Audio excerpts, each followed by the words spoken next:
In Western Australia, there is no longer a power for a private citizen to prosecute a person for a criminal offence. It has been removed. Meanwhile, police have become self-regulated. This means, in Western Australia, practically, police have absolute power. These two security guards, Umit Gungor and Peter Ross, assaulted me at Perth's Crown Casino. Umit Gungor also assaulted Astrid and smashed her camera as she filmed the attack. The assault was recorded by CCTV and there were 7 witnesses. Here I am walking out of the casino. Peter Ross is following me. He claims to have asked me to leave, but witnesses and CCTV confirm that he hadn't. Even if he had asked me to leave, I was walking directly to the nearest exit and did not stop. Ross had no legal reason to touch me. It is obvious that if Ross had done nothing and simply kept his hands to himself, I would have just walked out. For no reason, as I get close to the door, Ross strikes me in the back. The force is strong enough to spin me around. Umit Gungor, in typical bouncer fashion, rushes in from outside to join the attack. The pair force me to the ground, then throw me out onto the pavement. Police call this reasonable force. However, a magistrate called it assault. In fact, it's assault occasioning bodily harm. My friend Astrid is quick enough to film the attack, but Gungor sees this and returns to deliberately smash her camera. After being assaulted myself several times by the pair, I immediately defended Astrid from Gungor's attack as both Gungor and Ross were advancing towards her in a threatening manner. This resulted in a group of overly excited security guards going into a violent, mindless frenzy, assuming they had the right to assault me and other guests. During this attack, Gungor claimed he performed a citizen's arrest of me. What a joke. And police back his claim. Here you can clearly see Ross threatening and assaulting other guests. My friends immediately made the emergency call to the police. 5 officers responded to the emergency call and 7 witnesses made themselves available to police, confirming that I hadn't been asked to leave the premises, that Ross and Gungor assaulted me and Astrid, and that Gungor had smashed Astrid's camera. Police notes confirmed these statements to be made. However, shortly after taking these notes, the 3 police officers responsible were sent home as apparently no overtime was approved. This left Casey Kaz Kirstein and Alan Ball free to deal with the matter themselves. Casey Kirstein was still on probation after just being promoted from the booze bus. She appeared eager to make an arrest. Here she copies the description of the person of interest given to her by Gungor into her notes. Even though I'm standing in front of her, she doesn't seem to notice that I do not match the description of sandy blonde hair and a grey suit. That is me on the left. Guided by Gungor, she leaves to review the footage, and at no stage did she ask me to identify myself on the CCTV. Okay, Greg. Basically what's going to happen is one of us is going to stay down here with you and the other's going to go and view the video footage. Cool with that? All right. In the conversation that follows, the intimate connection between security guards at the casino and the Kensington Police Station officers is revealed. Yeah, you come from Kensington, didn't you? Yeah. I know. The officer, the South African lady, Vander something. She's come here a few times. So I think I've seen you before. Yeah. Oh, this girl here, I've seen her as well. Yeah. I know a few Kelly boy. I know Elias, I knew Elias from years ago, before he was a couple long before. Elias Fazell? Yeah. Is he transferred, is he? I haven't seen him. No, he's here. He's been on like duties for a little while. He's back a while ago. I'll explain why I haven't seen him, because he used to train with him years ago. Yeah. And he's seen me a bit, then I haven't seen him later. So. Ross knows Casey Kirstein well and is on nickname terms with her. And he also knows another officer, Alex Resor, extremely well, having been personally trained by him. It soon became clear that police were not controlling the situation. Rather, it was being run by Ross, Gungor and other security guards. Might have a drink of water, please. Might have a drink of water, please. Yeah, sure. Okay. Yeah, we'll drink water. May I have a drink of water, please? Sorry? Bit of compassion. Drink of water, please. You like a drink of water, yeah? What did you call me earlier? I said, sir, may I have a drink of water? Now you want to be nice now and get you a drink of water. Before I was an asshole and all this other May I stuff. have a drink of water? Well, I'll get you a drink of water, but I want you to ask me nicely, mate, and I want you to apologise for your So may I have a behaviour. drink of water? If you apologise for your behaviour, I'll get you on. So may I have a drink of water? He doesn't know where to get it. I don't know where to get it. He has to stay here with you too. Can we get a drink of water? I don't know where. Do I have to stay in this room? I don't know where You the do. tap is. Am I under Arrest? Under arrest? No, you're not under arrest at this moment in time, but my Can't leave the colleagues, room, my colleagues will review the CCTV because there is an Walk allegation. with me and we'll get a drink of water. I don't know where to get the. I suggest we walk out here and have a look. You can't leave this room, mate, Why not? because I said so. Is that correct? It is correct. We're investigating an allegation of Am I assault. under Right, arrest? You cannot hold me against my will. We can, mate. We can and we are. I'm under arrest. At the moment, you've been detained, Am I? pending arrest. Yeah, like the gentleman said, you've been detained here by Burswood while my colleague reviews the CCTV. And if there's any substance of allegation, It is obvious that Constable Ball is intimidated by security guard Ross. So despite clear CCTV footage of Gungor and Ross assaulting me, clear footage of Gungor breaking Astrid's camera, 7 witnesses, and the fact I didn't match the description given by security, Constable Kirstein returns from viewing the CCTV under the guidance of casino security, and police arrest me. okay, Greg, we're going to go.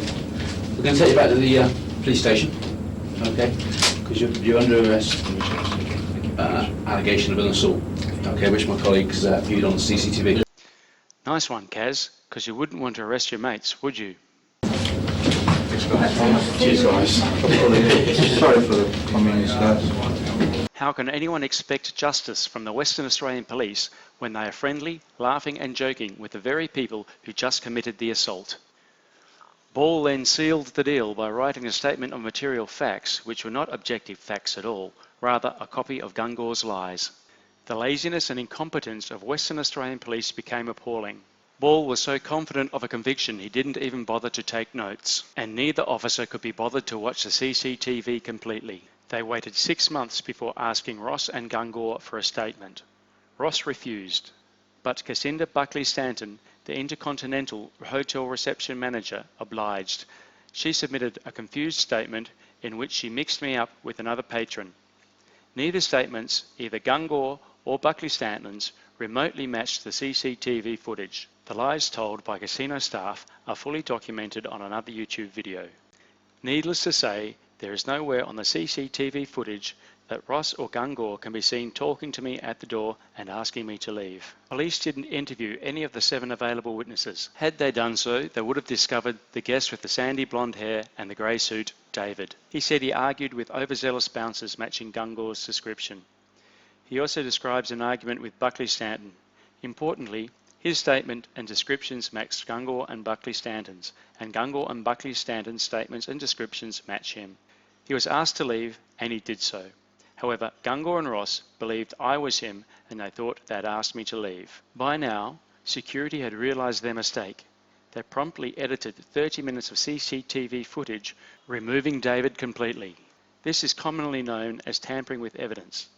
Ball and Kirstein didn't even notice. Ross was already facing a charge of assault occasioning bodily harm. He must have realised he had confused me with David and refused to cooperate with police. The fact that Crown Casino allowed their security guards to continue working as security guards while facing such a serious crime is outrageous. Prosecutor Lawler rang Ross to ask for his cooperation. And to quote Prosecutor Lawler, Ross basically told me to get fucked and hung up. Ross's connections with police appear to allow him to get away with anything. Surely, as Ross was hostile, their star witness, police should have realised that they had no case. It is hard to believe the police could be so incompetent. There is much speculation the police persisted to protect the casino from a lawsuit. With only 2 witnesses, whose statements did not remotely match CCTV evidence, the charge was quickly thrown out of court, and the magistrate found I was illegally assaulted by Ross and Gungor. He commented, had police interviewed all available witnesses and subpoenaed Ross, police would have been able to make a better informed assessment as to the viability of the charge, and also whether the conduct of Burswood security officers ought to have been investigated. I made a formal complaint to the police asking for Ross and Gungor to be charged with my assault. They replied there was grounds for charges against Ross, but not Gungor. as Gungor was entitled to use reasonable force under Section 25 of the Criminal Investigation Act and Section 231 of the Criminal Code. How can this be considered reasonable force, as I did not resist and I was walking out anyway? How can Gungor breaking Astrid's camera be considered reasonable force? This soon became immaterial as police overruled the magistrate, saying his comments were just one man's opinion, implying police know the law better than the magistrate, and neither man would be charged with my assault. The friendships between the security guards and police is well documented. It is outrageous that this corruption is allowed to continue. How is it that Western Australian police are allowed to overrule the magistrate? But the magistrate is not the only person who is of the opinion I was illegally assaulted.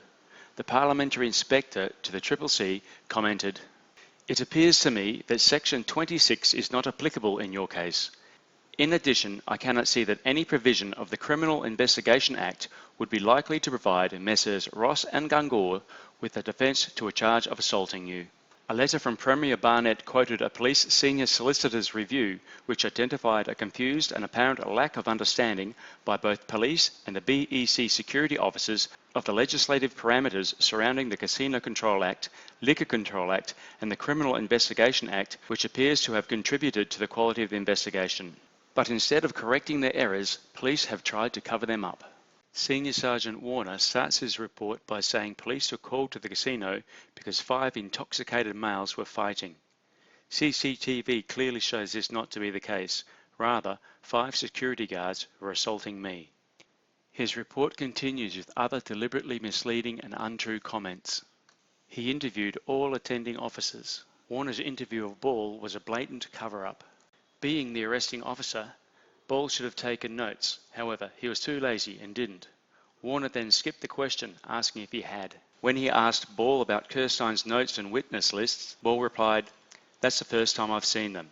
Yet here he is, as she writes her notes in front of him. He says he was not aware of any allegations on the night made against any of the security officers assaulting Greg. Yet here he is, being told by 5 witnesses. But then he contradicts himself, saying, "I recall back at the station here, he made comments that he had been assaulted himself." Ball said he didn't recall seeing Ross on the night. He doesn't know if any officer spoke with him or requested a statement from Ross that night. Yet here Ball is, talking at length with Ross. Warner claims police are in possession of an unsigned statement, allegedly made by me, saying I wasn't assaulted by any security officers. However, this unsigned statement was not supplied under Freedom of Information and appears to be just another police fabrication. Similarly, Detective Constable Lilly's report is misleading. In his report, Lilly claims that despite numerous requests, I refused to send him a copy of David's statement. And as simply as that, he rules out Ross and Gungor mistaking me for David. Here is a picture of my email account sent items showing that I sent him David's statement. Lilly also makes reference to the fabricated unsigned statement allegedly made by me, indicating that this practice is widespread amongst WA police. Police produced a second statement from Gungor, which is significantly different from his original statement. It is backdated to several months before his original statement and correlates better with police reports. This is another example of police tampering with evidence. Lilly makes reference to Ross walking beside me and escorting me out. However, CCTV shows Ross behind me and several metres away, and I was never asked to leave. This has been clearly established in court. It is obvious I am on the telephone and at no stage talk to Ross.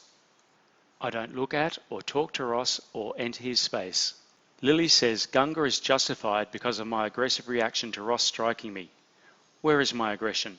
Clearly, I react calmly and Ross and Gungor are not justified. I back away from Ross, who is aggressively coming towards me, before Gungor grabs me from behind. But Lilly says I aggressively came towards Ross and grappled with him. Lilly doesn't mention Gungor assaulting Astrid and smashing her camera, as he is trying to paint me as an aggressive man who grappled with Ross and then struck Gungor for no reason. One guard lifted me off the ground by my throat, choking me. Lilly claims the guards are trying to take me to a safer environment for my own protection, and his hand slipped off my chest. What a joke. The guard's hand was never on my chest, and they had no legal rights to move me in the first place. There is absolutely no way the guard accidentally choked me, as Lilly says. In fact, you can see the guard deliberately put extra pressure on me to force my face into the pavement. Lilly repeatedly makes reference to Gungor placing me under citizen's arrest, even though he cannot be seen doing so anywhere on the CCTV. But it is ludicrous to believe that after Ross assaults me, Gungor assists Ross throwing me to the floor, they both throw me onto the pavement, and Gungor assaults Astrid, destroying her camera, that Gungor has any grounds for making a citizen's arrest. It is unreasonable for Gungor to believe he had the right to perform a citizen's arrest, as he knows he has just assaulted both me and Astrid.